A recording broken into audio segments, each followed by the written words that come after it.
Welcome to the VANAS Talk webinar, and our special guest today is Nick Kondo. It's being brought to you by the Vancouver Animation School. We're also known as VANAS, Canada's first online school. And let me just quickly hop to our site here, www.vanas.ca.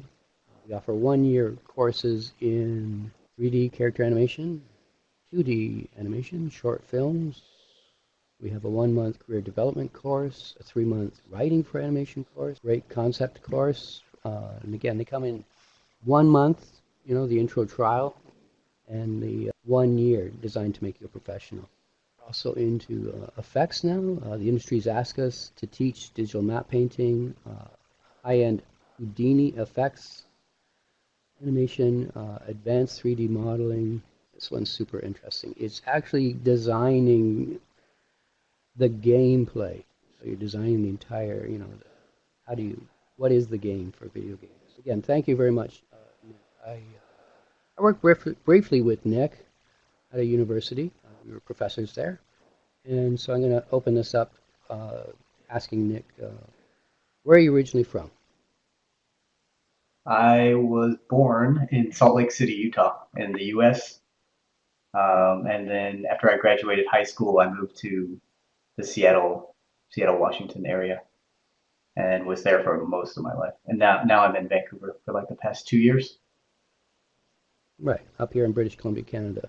So you're American. Don't hold that against you. Myself being a dual citizen. Okay, why did you pick computer animation to go, for your career? Oh man, it's kind of a long story that I'll make short here. I got some pictures to talk about that part. Now, do you see? There we go. Yes. Okay, yeah. So why I got into animation was pretty much as a kid. I always liked dinosaurs. This is a picture of me and my little sister at the zoo in Utah. I used to draw dinosaurs all the time, so this is a picture from that I drew when I was 7 that my mom's been keeping in some sort of like folder Wow. somewhere in her Yeah. house. I mean, I remember loving dinosaurs myself. Yeah, so dinosaurs are pretty cool. I like magic tricks a lot. More like close-up magic I'm interested in than stage magic, but this is a cool picture. And then sort of like my love of drawing and dinosaurs and magic and illusion and all that stuff kind of came together when Jurassic Park came out. And I was reading a magazine that was kind of showing how they did this, the effects and stuff. And I saw pictures like this, and that's kind of when I was like, whoa, I really want to do this. Because originally I wanted to be a paleontologist, like travel around and dig up dinosaurs. But after Jurassic Park came and I saw this, I was like, well, we could just like make real dinosaurs, and that's even better. So I wanted to work on film as Yeah, soon as this I is saw from this. Jurassic Park. Yep, Jurassic Park, the Hmm. first one in '93, I think. Yeah, I Um, remember I was living full time in California at the time. in California. And I'm lost Yeah, here. yeah, I was working for Dale Bear doing commercials, and they were filming this across the street at Universal, the Jurassic Park. Did you ever see the giant dinosaurs being like wheeled across the street or anything? I think I did once on top of a truck, and sometimes you'd see stuff like giant plants and stuff, and just lots of stuff going in and out. Yeah, that would have been super awesome. So And yeah, what's with the comic book comic images?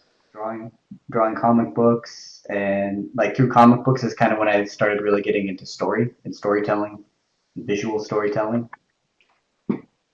um, and anime, of Favorite course. favorite characters? These are them right there: Spider-Man, Venom, Carnage, Batman, I'm Spawn. I'm huge into comics, but I'm more old school How old? Spider-Man. How? Or Oh, this is two new school Spider-Man. stuff back into the '60s. I mean, yeah, the, the Lizard, the Vulture, Mysterio. Well, how about Akira, Calvin? You like Akira? I saw that when it was first released. I was working in Germany, and we went to Annecy Animation Festival in France, and they presented it in a theater, and it was all subtitled, but it blew us away. Yeah, it's super cool. I didn't see it until it was on VHS, probably like mid late 90s from The Blockbuster. same with Miyazaki. I was for Spielberg in London, and a Brazilian friend threw on the first Miyazaki features. And I was going, Totoro, wow, this is amazingly creative. Kiki's Delivery Service. Yeah, creative. And then one thing that I really liked about them is that they're just maybe they didn't move quite as much, I think, but the drawings themselves were just more detailed and sort of dark and I don't know, grown up in a way than what was being drawn I in the like the States. personality too. He really captured what little kids look like and the way they moved and stuff, right? Yep. So from So you there, took all these interests. yeah, I had all these interests, and then I went to school. I don't know if I'm actually in this picture, but this is the school I went to. It's called DigiPen For how many Institute of years? Technology in Redmond. It was a 2-year program at the time, Okay. and I still didn't really know what I wanted to do. I just knew that I liked drawing and making stuff, and I liked telling stories, and I liked movies. I didn't know I So did wanted to you be an artist. specialize, or did you kind of get a general, It was little like a bit of really everything? general education. It was like modeling, drawing, modeling, texturing, rigging, and animation. It was like a 3D general Right. course, basically. So here's a good question. Which do you favor when kids are in school? Should they learn a little bit of everything, or should they just learn one thing? I'm just I going to think model. I don't want to know anything else. I think you should learn a little bit about everything, just so you understand what is all out there. Because I mean, that's how you might find the thing that you like. Because when I was first introduced to 3D, I didn't know anything about animation. So if I hadn't been exposed to that through like a more general education, maybe I would have never come into contact with it. So Yeah, you really can't talk to the other departments if you don't know anything about rigging or modeling or right. yeah, it's good to understand what all's going on around you, and also at Sony in particular, um, the rigs handle a lot of the deformations, but we do a lot of like blend shape modeling, especially for things like Hotel Transylvania. So I found that at least with Sony's workflow, that the fact that I know how to model a little bit is like super helpful. Yeah, yeah. I mean, to me, just being able to discuss this is what I want for the rigging. Don't put two Right. joints. I want it to have 10 joints. Right. Yeah, knowing what to ask for and what's possible and what's going on there is really helpful.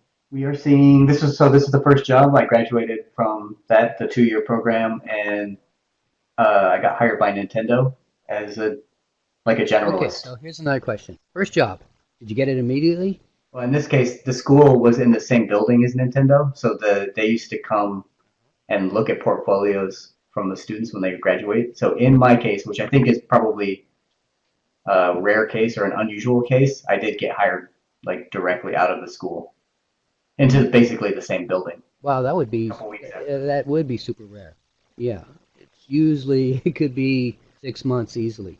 Yeah, I think it was like That's a little very bit good. unusual. And because Nintendo had a hand in our curriculum at the time, they were basically training people how they wanted them to be trained to work for them. So yeah, it was like Hmm. an unusual situation. So what were your duties? You said you're a bit of a generalist. Yeah, I was just like in school. I was modeling, texturing, and because I could draw, they had me doing concept art for a while until like really great illustrators from all over the world and like other industries started coming into games once the quality started going up.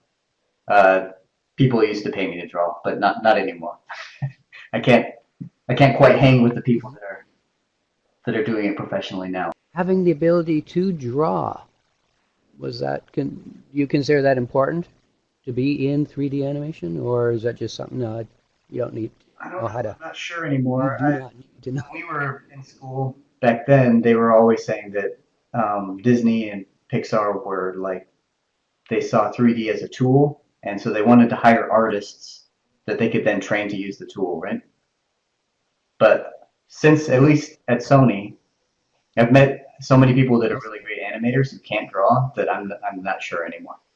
It makes sense, Well, yeah, but that's their perspective, right? You meet, and I do the same. I meet all these great 3D animators that can't draw anything. But for your experience, do you value that you know how to hold a pencil? I feel like it helps me a lot. Yeah, clear poses and understanding silhouette. I don't know. It's a bit of an asset, I would consider.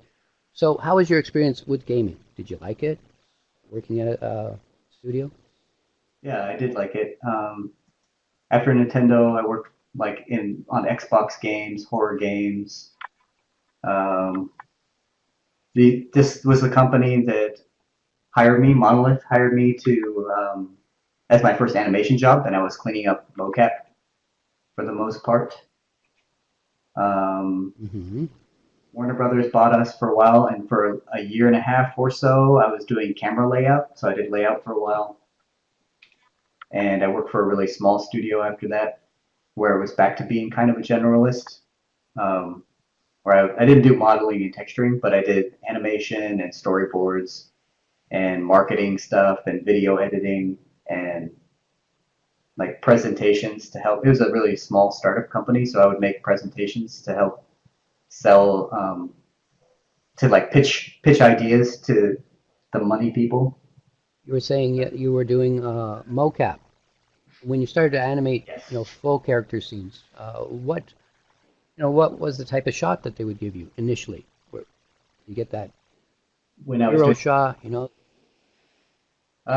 in games, I I would occasionally there would be some situations where I was doing kind of acting stuff, but all this stuff was provided by the actors, and I would just be kind of cleaning it up. I didn't really do Right? hand key performance stuff until um, I went back to school and then went. So it's mostly the mocap cleanup stuff I was doing in games was mostly like attacks and runs and blocks and deaths and stuff like that. I did enjoy my time in games, but one of the things that was I had always wanted to work in film, and then one of the things that, at least in my experience with the companies that I ended up in and the projects I worked on, so I know it's not the same for everybody, but I just found that we weren't there wasn't a lot of storytelling. You know, it's more focused on whether the game is fun or not and gameplay, which obviously it makes sense, right? The game has to be fun. But I always wanted to work on a more like narrative stuff and storylines that would develop the characters further. In my experience, again, it's not universal, but in my experience, we were always making these very generic main characters so that the player could project themselves onto the character. So they were purposefully sort of bland and generic. And I always Hmm. just wanted to work on, where you're really like digging down into who a character is and what they think about things and how they view life and how they interact with other people. And that type of work, in my experience, was just not coming to me through working in games. So, So, what came next after working for the studio? oh yeah, so then I had a lot of kids, 4 kids, and my wife wanted me to be at home more, so I took a job teaching. And that's where I met Calvin. So there's us.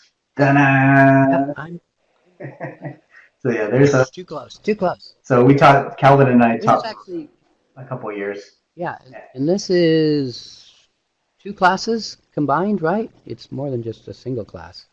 So the class that we were teaching was again, it was the same sort of thing. It was like a generalist class. Calvin was handling the animation instruction part, and I was teaching the modeling and texturing and rigging and camera Yeah, layout we kind went of through stuff. the entire process. Those students Right. had to come up with their own ideas. They had to storyboard. They had to design their characters. Nick was there for modeling. So yeah, taught for a while, and then I went back to school and got together a reel. And this is my family. I got a call from Sony asking if I wanted to move up and work on a Spider-Man movie, and I said yes, of course. At the Direct time, I answer. didn't know it was going to be quite so. Yeah, I didn't. You never know if things are going to be good or not. It sounded really cool, and they said it was going to look different from anything that anyone's ever seen. And until you see it, it's kind of hard to imagine what they mean by that. But I said yes, packed up, moved my family up to Vancouver, and And you're very, very fortunate, Nick, that your first feature was in a foreign country, that they were willing to sponsor you, right? Because most people, you have to, you had already had a previous career, but you have to pay your dues. Right? You just can't expect, oh, I'm going to work in England on my very first job. Yeah. yeah, I mean, when I was telling my wife that I really wanted to try one last time and sort of get into film, part of the discussion was that we'd either have to move down to California or move up to Vancouver because there's no feature film work in Seattle. So Right. So true. You can't stay where there is no jobs. You're not going to get a career, right? That's correct. right, and so yeah, here's a And this picture. is the front of the building. Yeah, you go in here, and then up to the fifth floor. Up in here is Sony. Um, and yeah, worked on Spider Verse, and I just yesterday was my last day working on Angry Birds 2, and then I'll be on break for about 4 weeks, and then I'm going to be working on another show called The Mitchells versus the Machines, which is being written and directed by the one of the creative directors for Gravity Falls. So yeah, that's where we're at. That's where we are now. Alina says, "What was your position at Angry Birds?" I was an animator. So yeah, I got hired as an animator on Right. Spider-Man and Angry Birds, and I'll be an animator on Mitchell's versus the Machines. With the title of senior animator. Is that much Yeah. different from regular animator? Actually, one of the cool things about Sony is that there's not really a background team or a fixed team. So animators that come in, even at the junior level on Spider Verse, were given like main character shots. Some of the most famous shots from the movie actually were done by guys with only 1 or 2 years out of school or very first feature. Like myself, they also gave me a big chance, like a lot of chances, even though it was my first feature, because there's no background team. So it's really like if you do something well and they like it, then uh, they really encourage you to just like push it and see how far you can go. Is what I noticed at Sony. So the pay is different Right. And so by for the different things, but the actual responsibilities yeah, at Sony are really like skill based similar. and merit based in Yes. that way, which is pretty cool actually. So it gives Yeah, the better you young do on your people shots, the credit, better shots they'll give you, right? right? And almost there's really no layers of politics like in between getting that kind of stuff from what I've seen. So it's actually a really great place for people to start out. Yeah, and you're talking about no background team, and a lot of people might not understand that. What you're stating is that every character in your shot you would have handled, correct? Right? Yeah, that's the other thing. Yeah, unless they're really pressed for time near the end, and there's like a shot that comes through with a ton of background characters and a main performance, and there's no possible it's not possible for you to get it all done by yourself. Then yeah, you're animating everything in the scene. So you get a crowd shot with people in the front, and you're responsible for the background characters too. So yeah, it can bite both ways sometimes, but I've found no purpose in Like, having a degree in this industry. well, Other than that, I guess there is. if you get a 4 year degree, then you can teach a 4 year degree. That's it. You can be a teacher in a university if you have a But degree. The only necessity. Does anybody ask to see your marks when you work and as a kid? it can help you. Say it Never again, been Nick? asked, but there is when you are applying for a permanent residency in Vancouver, for example, then having a degree can help that, but other things can help that too. You don't need one to get a permanent residency up here. I mean, if you're on the list of what's requirements, like animators, are required, then it doesn't really matter whether you had a degree or not. But yes, if you were just trying to get into a foreign country, degrees do help with getting permanent residency and stuff like that. So how long have you been here now in Vancouver? Almost 2 years. Okay. About 1.5 years or Yeah, so. that's a great question. All people Is that Calvin? imagine that if you're going to school because you really love animation or gaming or whatever you're doing, that when you graduate, you're then going to, after get a job in the industry, you're also going to create your own films, your own games, draw every night, all night. So, have you ever made your own game or thought about making your own game? I will say that, like, almost if I go around the studio and I talk to people, almost everybody has thought of making their own game or their own film, um, because they get into the industry, I think, are fundamentally creative people, and they Well, always, people always have their own ideas and would like to see that come to fruition, but it's quite difficult to work a regular job and get those things done. So there's a handful of people that if you're on Twitter or anything like that, that you know that there's a handful of short films that are going on by higher profile animators in the industry right now, mm-hmm. or are kind of like always going on. There'll be like 3 or 4 a year. Right. And what you'll find out when you talk to them is that they've been working on that for 3 years, 4 years, 5 years. Like, it takes a really long time and a lot of perseverance to have a regular job and then also do that. And so, yes, I've thought about it, but I haven't.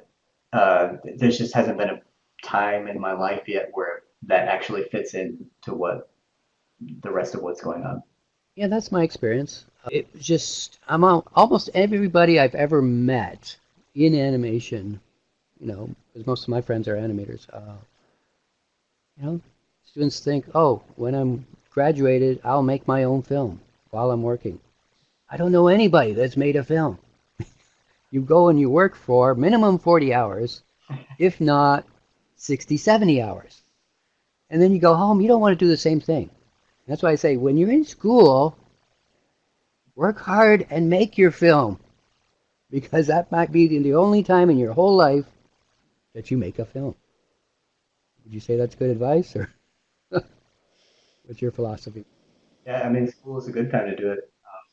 And when you're a student, also, you're sort of like in a separate class away from professionals. So, it's like a whole other world where you're judged against other students rather than other professionals. So it is a good time to do it. And But there's a couple of reasons to do it and ways to do it that I've seen over the past couple of years after meeting people working in the industry. So it's not impossible, but um, doing it almost just for the sake of the craft and stuff like that is very difficult. Although somebody I know, he made La Noria this last year. Carlos, I'm losing his last name. But it took him 7 years to do it. That's like a really long is time. that the Carlos Bina you're thinking of from? Oh yeah, Carlos Baena, yeah. 7 years. That's so long. And he had help from like people at Pixar and like some of the best animators in the industry worked on it, and it still took that Life, long. It just life takes gets in the time. way. But if you guys have seen One Small Step by Bobby Pontius and Andrew Chesworth, I think they did it in a couple years, and they did it as like part of a business model. So it wasn't necessarily just for So a like Carlos, where it demonstration was kind of like this for their passion studio, project. their business.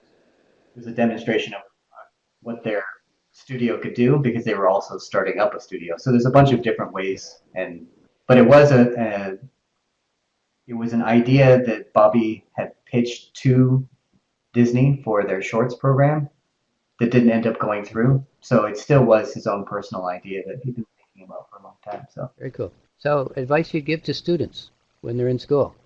I do think you shouldn't isolate yourself when you're in school. You should get to know people, form Why? connections with people.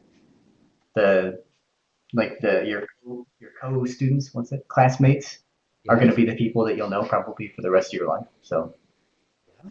like some of almost all of my best friends are people I met in college. So it's a good time to meet people, form network. So, when you're in the Um, studio, what kind of you got to work attitude hard, of do you course. suggest people have as well? Right? kind of work Uh, philosophy? yeah, you just gotta be cool, Is it be nice.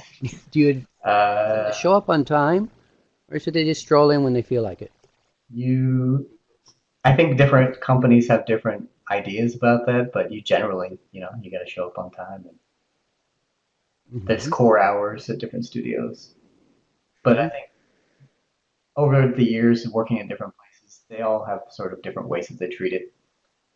Like I worked at places that were really relaxed about it and never cared, and then I worked at places where no matter how early I got in and how late I stayed, they didn't give me any credit for that either. So Hmm. I don't know.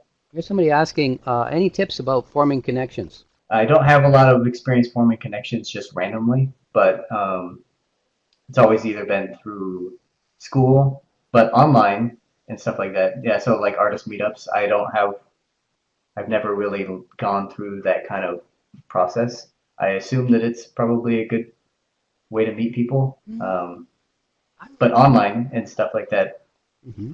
uh, having an online presence or at least using the advantages to what online brings you, I think is a good thing. Like when I was going to an online school, I would set aside like I would work during the week, and then on Sunday I set aside 2 hours every week to just go around and look at what everybody else was working on and comment on it, Wow, very cool. and or like send messages to people.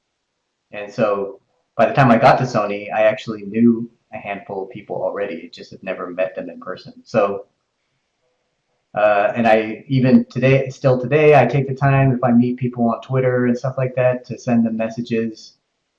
If I come across work that I think is really awesome, I'll take the time to make a comment. There's ways to do that. And then CTN, well, actually, I guess CTN is a really great time to go and meet people because there's a lot of people there. Just see what people like, where the level is at, and see what the technology in animation, I feel like, doesn't change that quickly as compared to like lighting and rendering and stuff like that changes really quickly. Hmm. But it's good to know, like, and going to master classes and talks like that, you'll end up in groups of people who all have the same interest as you and who are wanting to learn from the same person. So you guys all have something in common. So that's a good way to meet people, like at talks and master classes I remember, I online. remember when they first put us together to teach. We didn't really know each other, and so I invited you out to lunch, and I thought that was, you know, that first lunch was a great opportunity where you told me about your past, and I got to talk about. And I think it was even at that time that you were saying, I don't want to teach forever. I would like to get into feature films because I've never done it. And going to lunch. It's true. We were eating That's burritos. I right. We remember went that. for Mexican. And I told you that. Yep. And, you got to take the effort to meet people that are in the industry, have a coffee with them, have lunch with them, find out, do you like this person? Yeah. One thing I'm surprised about is that you should ask. I've talked to people. I haven't done it yet myself. Just randomly asking somebody on Twitter if they would have coffee and chat. But I do know people who've said that they've done that, and lots of artists, especially if they're on Twitter or Instagram and stuff like that, they're purposely putting themselves out there to be contacted in many cases. So I would not be afraid to reach out and ask questions of people who have online profiles. And a lot of times people are like really willing to just sit down and talk to you even in person. So Hmm. it never hurts to ask. You might get a non-response or a no Yeah. response, And even I've the heard multiple stories um, where even just a random coffee ask turns out to work. So right, even the relationship with the students to their school and their instructors. I've been able to recommend my students, the ones that I think are doing a great job, to studios. Have you experienced that yourself? I think I remember you even saying when you were in school you had a great instructor who I also know, Martin LaRue. And remember that? that he was recommending people. Yep. Um, he did recommend me to ILM, and I got turned down, but that's okay. That was a long time ago, Well, and that's pretty cool. so it's actually kind of a long story, but It sounds pretty cool. um, but it's true. Even like when I was teaching for those short years, I would always try to help students find jobs too. So yeah, having a good relationship with your instructors, I think, is always a good idea. Here's a question. Somebody's asking, are you Um, going to CTN this year? Cartoon Talent Network. I don't know yet, but I went the last 2 years, and You so have to go back in time. probably I don't know for sure yet, but in like 2 months before, sometime in September or something like that, I'll know, and probably I like No, going. it's a So great event. It's more artist driven, right? That's what I love about it. So let's wrap it up, guys. Maybe answer one more question. it's my profile on Twitter. If you watch there, then you can message me, or I don't know. If I'm going to CTN, I'll probably say something about it. And yeah, okay, yeah, message me on there. Chance to work remote. I'll answer that quickly. It totally depends on the company, but I think there's more and more remote work happening all the time. But I do think that the relationship between the company who or the country that the company is in and the country that you're working from, I'm not sure what the laws and rules and all that stuff are like, but there's lots of remote work going on. But I have no experience with it. Anything that you dislike about the industry? It's Mm, yeah, no I negative. don't, Yeah, right. I don't know. I actually really like animation. So common things I hear from other people though is that you get tired after working a lot of hours. And so, but that's all depending on the company and the particular And project. people you're So working it's, with. I don't Yes. know. You should expect to have to work more Hmm. hours though. I So really want to wait, hold thank on. you for taking the time out and making yourself available to give your invaluable advice. As always, it's great chatting with Cool. you. Hope everybody has a great weekend. Get out there and see a Yeah. great movie. Yeah. Thanks for Oh, bringing me on now. don't be a stranger. Yeah. If you guys have more questions and stuff like that, just follow me on Twitter and message me, and then we can chat Okay. there. Take care, guys. Ciao.